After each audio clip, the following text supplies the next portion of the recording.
My name is Nickel, and today we have the #1 Overwatch PC controller player in the world, JoystickOW. Hey, what's up? Thank you for coming in and doing this, and I want to jump into some juicy tips, but let's start off with the basics first. How long have you been playing Overwatch in general, both across your console days and on PC? So I actually started out playing Overwatch. I tried out the beta originally on Xbox, and I wasn't super interested in the game at first, and then I soon got into it Season 3. So I hopped into competitive right away on Xbox, and I absolutely fell in love with the game right away, and I just didn't know like how good I could actually be at this game. But then I just kept grinding it, eventually moving over to PC.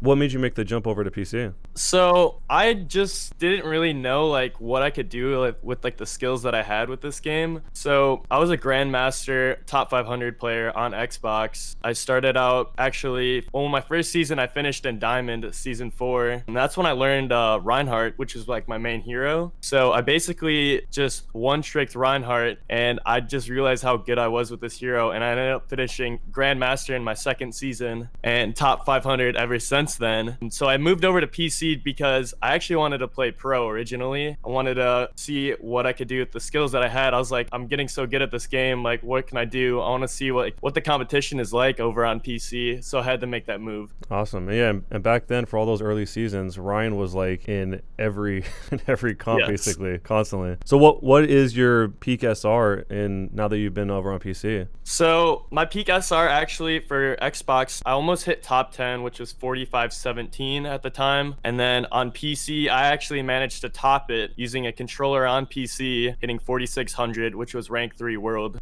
Wow. And what season was that for? That was, I believe, season 17. So we kind of talked about this over in your stream a little bit, but what do you see as being the biggest advantages or disadvantages of a controller on PC? Obviously, there is no aim assist at all on PC for a controller player. So how do you see the pros and the cons? Obviously, I was a little bit afraid to use my controller on PC at first. When I made the initial switch from Xbox to PC, I actually did my placements with mouse and keyboard because I thought I was going to fully commit to it. And then the funny story is, I did my placements and I ended up placing in Platinum, and I was trying so hard to grind mouse and keyboard, and I got so frustrated because like I know how good I am at the game, and I just couldn't execute it on keyboard and mouse. So I plugged in my controller after tilting one game and just absolutely hard carried this game on Reinhardt, and I'm like, hold on, I can actually play against these players with the controller. And the crazy story is, I went from Platinum to GM in 4 days with the controller. How long were you playing those 4 days? No, I was grinding like religiously, like a couple hundred games in like less than a week, just because I wanted to get back to my rank where I knew I should have been in the first place. So did you find anything that was harder about playing on a controller against PC players that you didn't encounter when you were playing on Xbox? I mean, yes, obviously the fact that there's no aim assist on PC was a bit of a challenge at first. It definitely took me like that full initial season on being on PC to actually get used to it. But I found that it actually made me a better player because I had to learn to like get better at tracking with the controller in general. Otherwise, I would just fall behind. And if I wanted to keep up with these PC players that are very, very great at aiming because of the mouse and keyboard, I had to just naturally like find ways to improve, and having no aim assist actually turned me into a better player, I think, overall. Yeah, that makes sense. Are there other controller players at this high of a level that you are aware of? Like, is there anyone else besides you in the top 500 on PC? Honestly, I've only heard of like one or two, like couple. There's like this Junkrat player. There's another main tank player that I think also uses like a PS4 controller, but I think I'm the highest rated player that's used the controller. Besides no aim assist, why do you think that is? Why do you think there's so few controller players at that high of a rank? From like my experience as a streamer and like the questions and stuff people tell me about it, is that either they're too afraid to use the controller on PC, or they get too much hate for it, or they just don't think it's gonna be viable. And I think that's like a natural reaction just because everyone around you is using a mouse and keyboard. You know, there's high level players, there's pro players on PC. Why would you want to ever use a controller, you know? But like, I'd tell people, if you're comfortable with it, then go for it, because, you know, at the end of the day, you're just going to perform with whatever you're better with anyways. So when you transitioned over from Xbox into PC, I think you said Reinhardt was your first character on PC. Do you think that if somebody were to make that transition, sticking with main tanks in general is kind of the way to go in order to just learn and make the transition? Yes, I would say, like, luckily that I was a main tank player before I made this initial switch to PC and all that using a controller. Main tank is just like a great role for anyone that's like great at like positioning, good at like ult tracking, shot calling, stuff like that. It doesn't require like a huge amount of mechanics. Obviously, you know, Wrecking Ball, Orisa definitely takes like different mechanics for that, but like Reinhardt, you're just mostly swinging, you know, using shield, stuff like that. But it's really just comes down to your game sense and your ability to outplay the enemy team at the end of the day. Do you have any tips for controllers specifically? Not necessarily bound to any heroes, but just controller tips in general that, you know, somebody could just right off the bat kind of get used to? Like maybe, I don't know if beyond settings, I guess we could talk about settings in a second, but outside of settings, any other tips that would help somebody improve as opposed to keyboard and mouse? I would say to definitely use a controller that's like directly wired to your PC. I personally use the Razer Wolverine Ultimate, so I don't have to worry about like batteries and stuff like that. Also, I just like the controller as it is. But basically, I would say to someone that was like trying out a controller on PC to definitely just focus on getting comfortable and confident with like your hero pool and like the heroes that you mostly use. And don't be afraid to use those heroes to the max potential. Just because you're using controller, it shouldn't hold you back. And do you use like a normal grip, or do you have some kind of like odd, like over the top or something like that? No, it's actually like everything about it is completely out of the box. You know, there is nothing that I'd change about it. I don't use the paddles. I don't use any of the extra little buttons. Basically as if it was just a regular Xbox controller. Wow, that's interesting. Do you find like that the trigger on the back, I don't know how the Razer one is, but I know some of the Xbox controllers have like a long actuation point where it's like a long press to push it in. Do you ever feel like that is something that can, you know, make you miss a shot, or you can't rack fast enough because your finger has to go too far, or anything like that? Actually, the cool thing about the controller that I use, the Razer,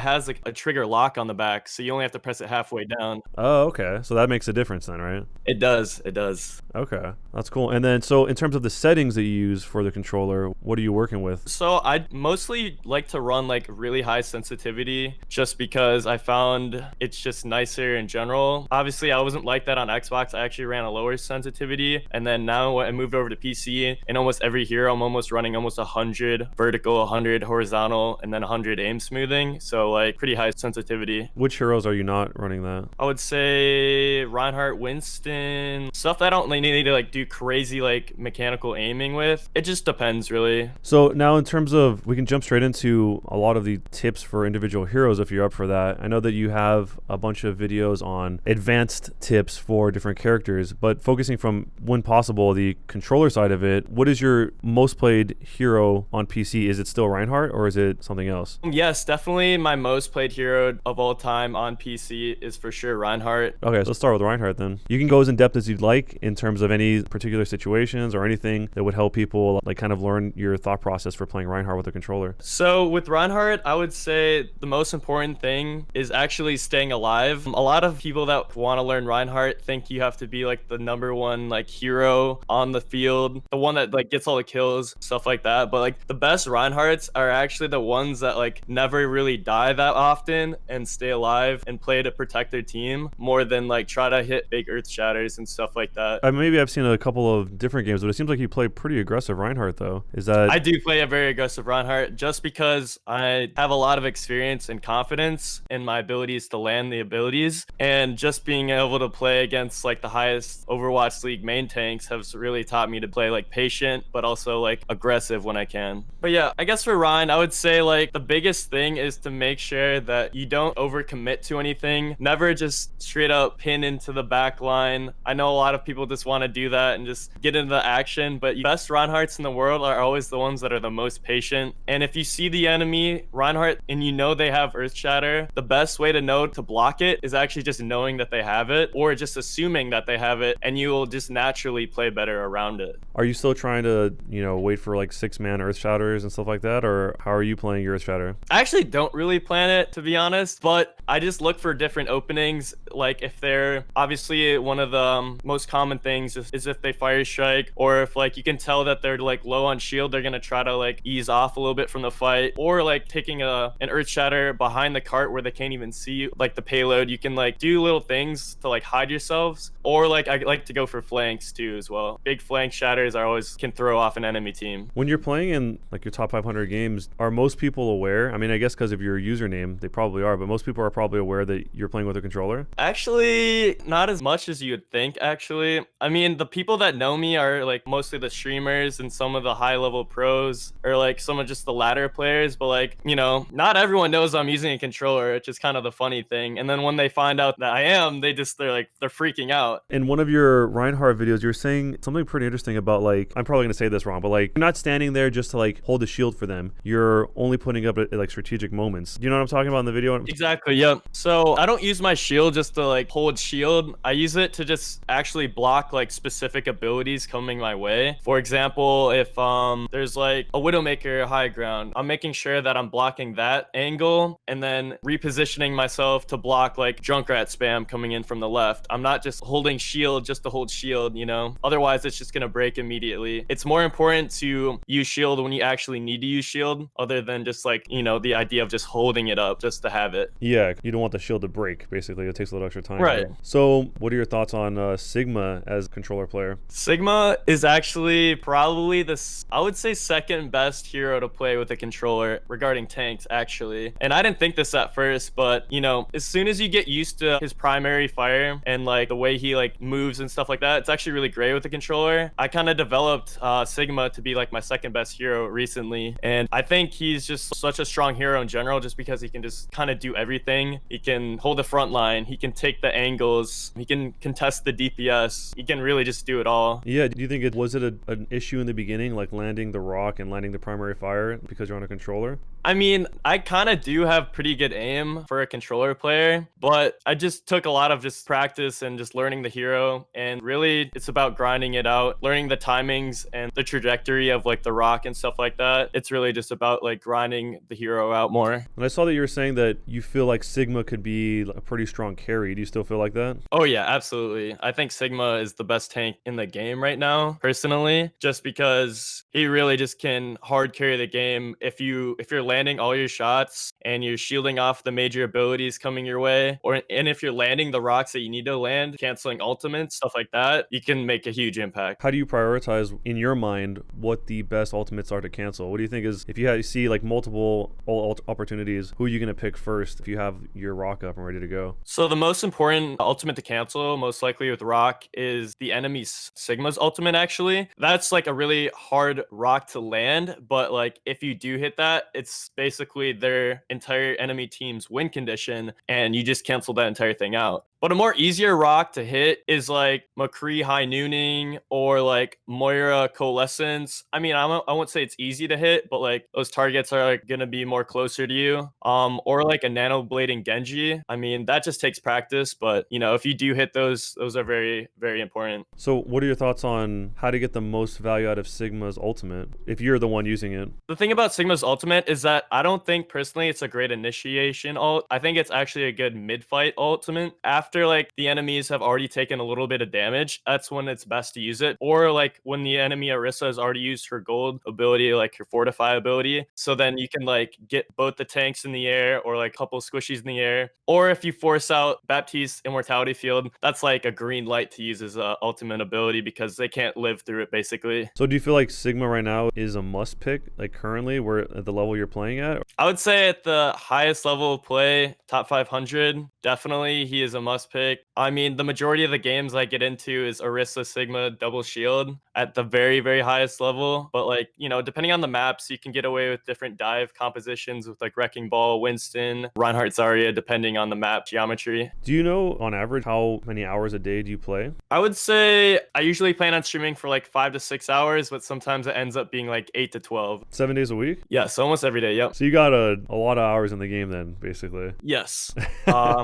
thousands plus for sure. Well, and do you feel like playing that much is necessary to stay at the level that you're at? I would say no, but I definitely think I've only gotten better and I've only refined my skills more. And I've noticed it too. Like a lot of my friends that I've met in the GM top 500 scene have started to fall down the ladder while I'm only starting to improve, you know, and it's kind of a nice feeling to see the improvement. Do you have any thoughts on using Sigma's kinetic grasp as best as you can? I would say to use it as like more of a last resort ability, actually. It's kind of like the last ability you use as Sigma after you use like almost everything, because if you have no shield left, and that's like your saving grace, really. And you also like, it's really great to use it against Baptiste's ultimate when he has amplification matrix. All of that damage is going to be coming towards your team, and you can just eat all of that up, and it turns into shields for Sigma. I know we're talking a lot about like tanks and stuff right now, but it seems like you play like a huge hero pool. Am I wrong in that? It seems like you play like a massive amount of characters. Is that accurate to say that? Yeah, I do play like most of the supports. I've been actually starting to play DPS. That's what I was going to talk about. I noticed you're playing DPS. I don't know what it is, but you're ranked in all three categories, Yes. It looks like. And that's interesting that you even like go that wide. So you kind of, it seems like you have huge experience across all the heroes. So I wanted to ask you, like, what do you think, this is kind of a more specific one, but what do you think specifically about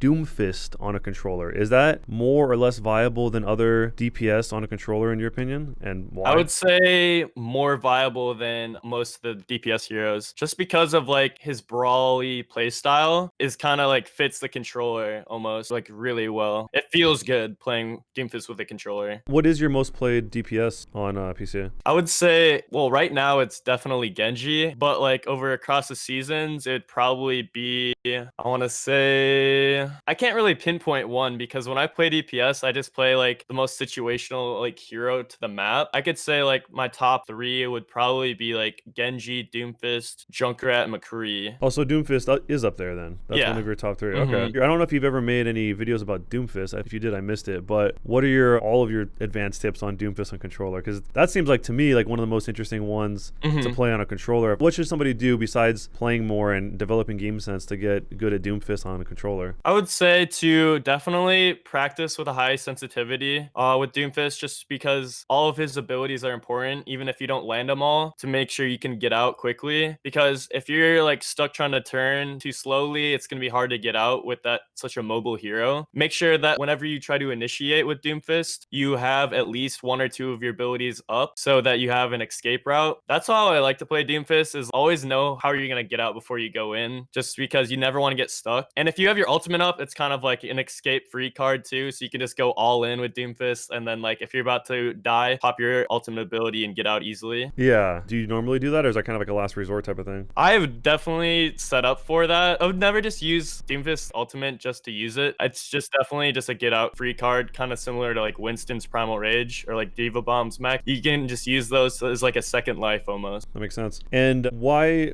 Genji with a controller? I'm just now trying to try out for fun because my own situation, controller on Overwatch, and in my mind, Genji seems like it would be one of the more difficult DPS heroes. It is true. Genji is very difficult to play. For some reason, the hero just makes sense in my mind. I don't know why. I actually had a decent amount of Genji experience on Xbox, and then I just randomly said, you know, I want to try him out on PC since it's Genji meta right now, and I've found pretty decent success almost getting to Grandmaster. On a controller, when you're at 100% sensitivity, is there like a delay when you're trying to, like, let's say you have to do a 180, like you get hit from the back and you got a 180. I don't know enough about how a controller is in Overwatch quite yet to know, like, is that slower than somebody that has a full, you know, one of those super long mouse pads that can just throw their whole arm out? Is there a delay there? Can you notice a difference, or do you have to plan around that? I don't think you really necessarily need a plan for it at all. You know, I've never had like that too much of an issue with that, honestly. You know, you'd think it'd be slower, but like that's why you run the higher sensitivity, so you can just react faster. It's never really been too big of an issue for me. Even like playing Reinhardt and stuff, like trying to block Earth Shatters and all that, it's still completely manageable. So with Genji then, coming from the controller perspective again, what are some things that, like, you know, you see at a more advanced level that would help you play Genji with a controller? I would say to, just like Doomfist, always make sure you have like at least your dash ability your deflect up, knowing who to take duels with. You usually want to either contest like the enemy snipers, or if you just want to farm tanks just to get your blade up so you can combo with maybe nano blade. It's really just about ult farming, and then as soon as you have Genji blade, it's time to go in, you know? Sort of similar to if you're playing it on PC, right? Like Yeah, absolutely. So the big difference is there is just, I assume, just landing the primary and secondary fires, right? Because those seem like, in my mind, those would be the hardest things to get working, because the dash,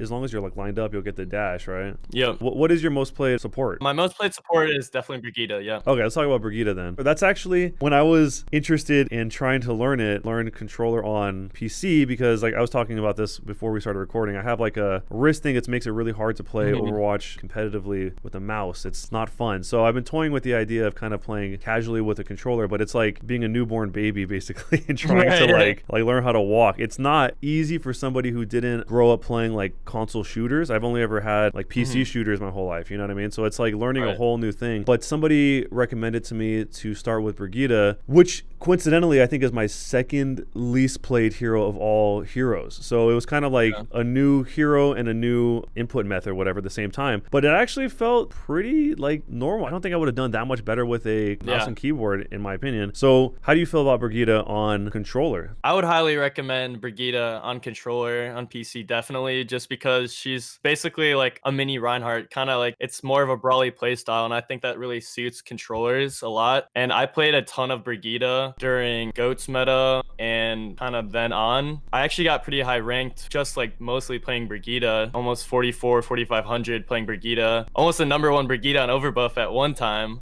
Jeez. Yeah, so I was one of the heroes that I grinded for a little while, and a lot of people didn't really know. What's your playstyle when you're playing Brigitte? So I think the best playstyle right now is actually not super aggressive. You kind of want to hang around on like the side of the battle and a little towards the front line, because what you want to be doing is making sure that your DPS never die, because they're the ones that are always taking like little chip damage. So they're going to take a little bit of damage, so you got packs for them. And if you have to pack your tanks, then, you know, if they're critical, you have to pack them. And that's why you can like trigger Inspire by sort of playing the front line too. So if you get a couple swings in the front line, triggering your Inspire healing, you're gonna help your tanks out, and then always watching your DPS and seeing if they need help too. And then obviously your healer next to you is gonna need healing time to time as well. So you're in that perfect little spot where you're in between the tanks, your other healer, and the DPS. The one thing that I think I was the weakest at when I was using Brigitte was just landing the whip shots. For me, like I go get a couple every once in a while, but like that's the one thing where I would notice, like if I was on a mouse and keyboard, since I don't have the experience on a controller, it was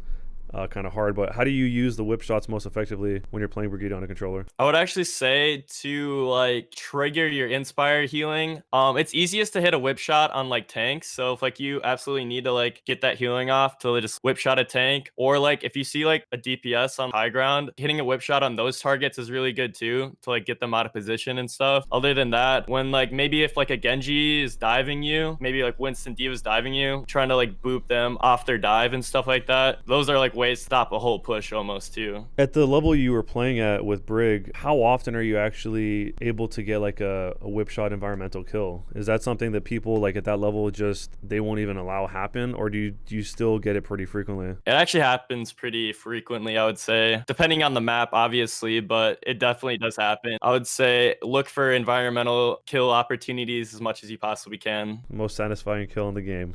Environmental kill. So what about the shield bash? Like what's your thoughts on the positioning? Where do you see yourself lining up for like the optimal shield bashes, or what do you prioritize for a shield bash? So I'd usually save shield bash for like flankers, or like if I need to stun, like stop the momentum of like maybe the enemies coming towards me. Say if like they nanoed like the Reinhardt in front of me, if you get the shield bash off, stop that momentum for a second, whip shot him back, then he can't even swing on your team. I actually use like shield bash for like to get positioning too, because it's like a little mini speed boost when you use it. So like one of your teammates that's like kind of in the distance, a little too far overextended, you can kind of bail them out for their bad positioning by using your shield bash to get closer to them and heal them. So I kind of use it to like gain positioning really at some points. And then the ultimate, what are your thoughts on that? What do you think is the best, I guess, timing wise and situation wise to use the ultimate? I think the best timing for using rally is usually in the middle of the fight, where like I like to use it when my team gets one pick or like one kill to like like begin the fight, I like to pop rally right then and there. Like during a 5v6? If you're up 6v5. Yeah, that's what I meant. Yeah, Yep. when you're up 65 is what I meant. Then you'll pop it right there just to win the whole team fight. Just make sure you guarantee the win of the fight, because all of the momentum is gonna be, you know, with your team, so you can just like roll over them and capitalize on the enemy's mistake. So will you ever use it as like a save if they get a pick on you, or are you just gonna just let your team? If they get a pick on my team and you used rally, it's kind of a loss in your situation, I would say, unless you actually like frag out, or if you have other ultimates to like turn the fight. Otherwise, I think it's better to use it when you have an advantage. Okay, so you just hang on to it until like a better opportunity. Yep. So maybe this is like too specific of a question, but are there any hero combinations that like you find that you would have to play differently, like certain combinations that wouldn't work with your Genji, for example? Is there any like DPS that you would play that you wouldn't be able to do in a traditional like comp for any reason like that, or you just play it straight like you would normally, like even on mouse and keyboard? I don't think it actually makes really any difference, controller or mouse and keyboard, depending on the heroes. I mean, really it just comes down to like your individual like skill, game sense, positioning, all that on the heroes. There's never been like a time where I've been like, I don't want to like play like a certain comp just because I'm using controller. You have like a level of skill that's like doesn't even make you play differently in terms of like comp and everything. Interesting. That's really crazy. I mean, thousands of hours, I guess it makes sense. Yeah. So is Ana the second most played support you got? Yeah, I would say Baptiste actually would be number 2 for me. What are your thoughts about him? What situations do you choose him in? Is there any differences with controller for him? Any controller specific tips for him? I would usually choose Baptiste if we're going to be running like a double shield composition with like Sigma Orisa, just to sustain the comp. He's just a really good hero on controller, actually. I didn't think he would at first, but it's really actually easy to land his abilities, and if you get good with his immortality field, you can land those pretty easily as well. It's actually the same trajectory as Ana grenade, I believe. When are you popping that? Like, what's your thought process on the best time to use the immortality? I think the best time to use immortality field is either you cannot keep up your tanks or one of your teammates, like you absolutely can't, or if you're about to die and you have to pop it and your other healer can't heal you, it's smart to actually use it on yourself just to like keep yourself up. That way, you know, then you can keep up the rest of your teammates. But also, like, the main use of immortality field is usually against enemy ultimates. So like Sigma's ultimate is usually the biggest one. Do you pop it against Zarya? Yeah, you can live through Zarya's graviton surge as well if you place it correctly. I see the most common mistake with Baptiste is that they place the immortality field in the open, so it's so easy to shoot. The best way to use it is actually to like drop it around corners, so the enemies actually have to push forward to break it, and usually have to spend their life to do that. If you place it in corners, you can get the full value still. So you're giving up a little bit of the surface area of the actual like immortality field in exchange for having it like last longer. Actually, exactly force them to change their position. Yep. Before we jump into the next heroes, I wanted to ask you the level you're playing at. Do you ever feel like you are running into hackers or cheaters? Is that ever a problem for you, or what are your thoughts on all that? Yeah, it definitely happens, especially as a streamer. I've definitely been, a target of like hackers and stuff like that. They want to like, beat the streamers and all that. I was playing duos with Gale Adelaide last night. There's definitely some dude on the other team that was intentionally sniping our game, potentially hacking, We've like played enough Overwatch to the point that we can just beat them based off our game alone. So yeah, what are the tells for you if somebody is hacking? Like there's obviously like aim hacking and stuff like that, but what are the other types of hacking and how can you detect it? I think the main giveaways is usually their bad positioning. It's usually like a Widowmaker that just stands straight up in the open and is just hitting like shot after shot after shot. Like that's not normal. Even Overwatch League players don't do that. And I had a game yesterday where I had one of the best Widowmaker players in the world on my team, KSP. He's a DPS Widowmaker for the LA Valiant, losing to this potential hacker. I'm like, there's just no way he's legit. Like you have to be hacking to beat KSP, basically. Do you feel like the reports are effective? Like, do you feel like if you've reported somebody that you're likely to run into them again, or there's action taken against them? I think it is pretty effective for the most part. I feel like Blizzard only can do so much. Those accounts, get like closed or like become unplayable. So I do think reporting is smart, regardless of like how effective it is. I think it's good. Do you ever run into other types of like cheating or hacking outside of like the aimbot type of hacking, like weird where somebody has like a wall hack or any other other Yep. flavors of it? Yeah, I've definitely like seen a little bit of everything. I feel like definitely playing in GM and top 500. Wall hacks is pretty common. I've seen Widowmakers shoot Sombras out of Invis. So Oh, really? yeah, so Wow. I just watched a replay on one of those. So Okay.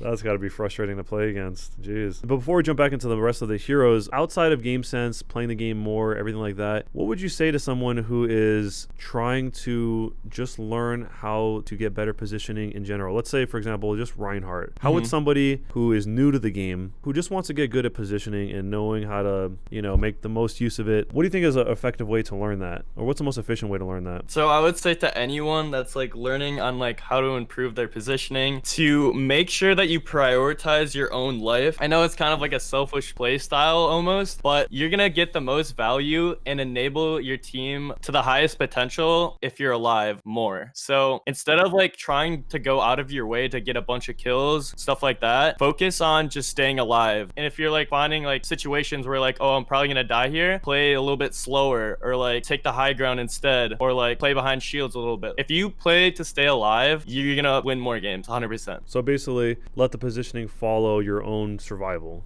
and then kind of learn that. Play a little more reactionary and proactive instead of just straight up going for the kills and, trying to be the #1 player in the lobby. Let your presence of being a hero help the other heroes on your team. Absolutely, yeah. Do you play any Hammond at all? Yes, absolutely. So Hammond to me seems like it would be really fun playing a controller, like the movement part, but what are your thoughts on Hammond? How do you feel like Hammond plays on controller or just at the level you're playing in general? And how often do you play him? I would say he's actually great on controller. I love him. I actually just started really grinding Hammond / Wrecking Ball in the last couple seasons. He's probably my top 3 heroes now. Really? In terms of what, playtime, or in terms of like? In terms of playtime and highest win rates right now. Yep. Wow. So what do you think is making you so effective with Hammond? I think it's really about like Hammond is all you have to really do is make sure that you're generating your ultimate quickly and you're not dying at all. The best Wrecking Ball players don't usually have that many deaths per like 10 minutes or whatever. They usually get in and always get out. They're always pile driving the enemy team and they get huge adaptive shields, or they're landing the minefields. They never die. And I learned that type of play style from like watching other streamers. Guido, he's actually one of the big inspirations for my Hammond gameplay. And then I kind of like mirrored his style and kind of go toe to toe with him in my own games going ball. Obviously every team fights different situation. There's different everything, but do you have a couple of like go-to grappling locations on certain maps, like where you just for peeking or for anything like that? Do you have any like specific spots on any maps where you like to grapple pretty consistently? Sort of like I like to like scout positionings on like high ground. I use the 3rd-person camera view of in the ball for him. I like to like make sure like I know what I'm gonna deal with when I swing in and like pile drive. If I see they have like a McCree or Brigitte or they have like an Ana, they all have abilities to like stop me. So you always have to realize, can I swing through that and make it out, or do I have to like actually be sneaky about how I go in, or do I need like nano boost to actually take this fight, something like that. The thing that seems interesting about Hammond or Wrecking Ball on a controller specifically is it seems like it's really natural to control a ball with 2 sticks for some reason. I don't know why, but it just seems like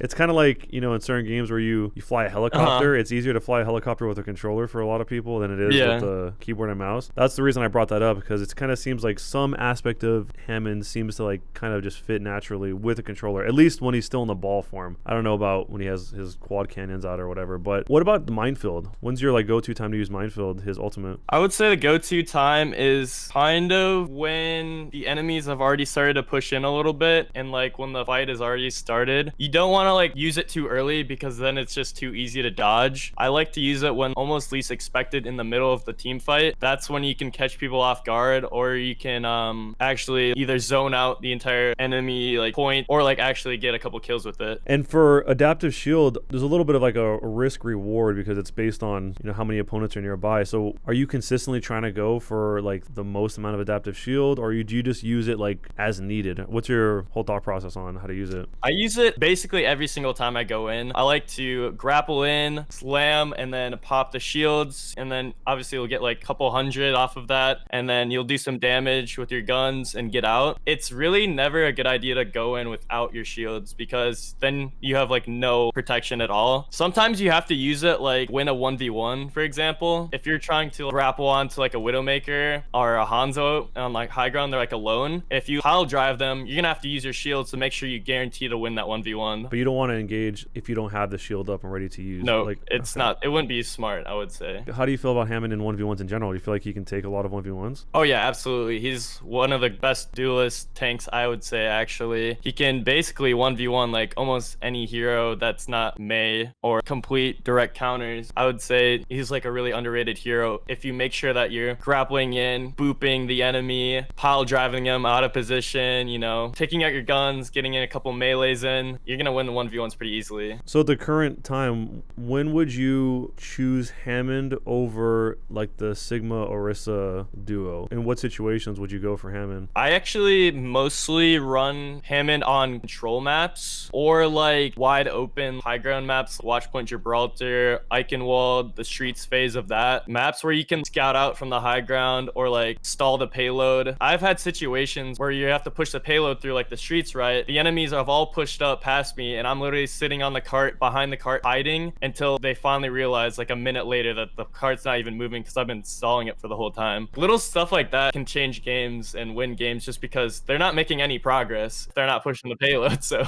At the level you're playing at, does anyone ever give you a hard time if you try and pick Hammond, or does everyone pretty much agree like he's valuable in a lot of situations? I guess it kind of depends on the situation or on the map it is. I think people agree that like Wrecking Ball is a really good hero. You just don't want to be the Wrecking Ball that dies every fight. Especially since he has survivability with adaptive Right. shield and being able to escape and everything. And then I guess the last two, unless you wanted to bring up some other heroes, but Orisa and Ana. We can kind of blend those together. Okay. So I'm assuming you're playing quite a bit of Orisa. How does that rank in terms of your tanks, in terms of playtime? And then Ana, how much Ana are you playing versus the other supports? So for Orisa, I actually ended up having to like main her because of like how meta she has been. Like she's just been such a good tank. So I don't love playing her just because of play style. What makes her a strong hero is the ability to use her ult and like pull enemies out of position. If you get good at that, that's what really separates like the best Orisa players, actually. I would say I played Orisa when I got my peak SR on PC, so... Oh, really? So that was the hero you achieved the peak SR with? It was actually Reinhardt and Orisa, so it was a mixture of Reinhardt and Orisa when I hit my peak. So that was like right when double shield was kind of turning meta. Not quite yet though. It was Orisa Hog, and then it turned into Orisa Sigma meta, and that's when I hit my peak. With Ana, how much Ana are you playing? Recently started playing her like a good amount actually, just because I realized how fun the hero actually was and how like actually pretty viable she is with a controller on PC. Obviously her shots are going to be mostly hard to hit because there's no aim assist. That just requires, you know, practice with tracking and, you know, experience. But I realized since it is pretty tough to aim with Ana on controller on PC, it's actually best to be like no scoping most of the time. Really? Interesting. Yes. Seems a little bit backwards, but I don't know.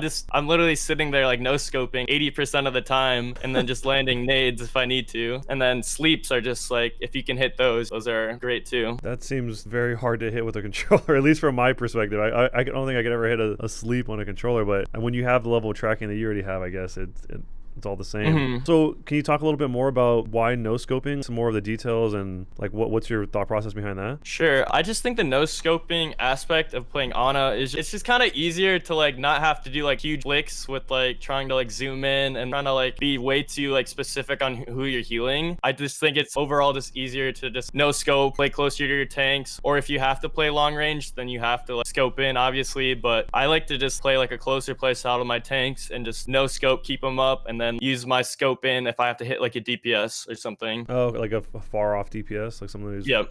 What are your thoughts on the grenade? When is the most optimal time that you're popping that off? I would say on a grenade is really good. I'm always looking for like good anti-grenades, and usually if you can get it onto like tanks, that's always really strong, because in this meta like canceling out healing is just so good. Whenever you can hit like multiple tanks with anti-grenade, that's really strong. But if you have to heal yourself, you have to heal yourself. There's times where like your other healer can't get to you, so you have to use it on yourself. And if you do use it on yourself, make sure if possible you always always can't, but sometimes you can hit it with like your other teammates. You just group up with your other teammates, hit it on everyone instead of just healing yourself. So you just like run up to them and throw it on the ground Yep, and splash it on exactly. both of you. But like in terms of like for the grenade, when you have it on, I know it's another situational question, but like do you typically find yourself using it more on the initiation of a team fight, or kind of like when you want to finish a team fight, or is it just totally situational for you, how you playing it? I would say I would use it as minimal as possible, actually. You don't want to like just waste grenade for no reason. I wouldn't just use it on one of my like DPS targets unless they absolutely need the nade, you know, to like make sure they stay alive. You really just want to kind of use it only in situations that you absolutely have to use it, in my opinion. If you see a good anti-grenade, go for it. And if you need to like heal yourself and your team around you, then do it. So do you find yourself hanging on to it pretty often, just like not using it? And I would say more often than not, I have it available. It's not like something that's like always coming off cooldown because it's a pretty long cooldown anyways. And with the nano, I guess with the current meta of today, if you're running Ana, whatever meta you see a lot, what would be your priority list for trying to throw the nano on? Definitely in terms of the meta right now, Nano Blade, Nano Genji is probably the strongest right now. In terms of previous like metas and stuff, I think nanoing Reinhardt is really strong just because he can get all of his health back and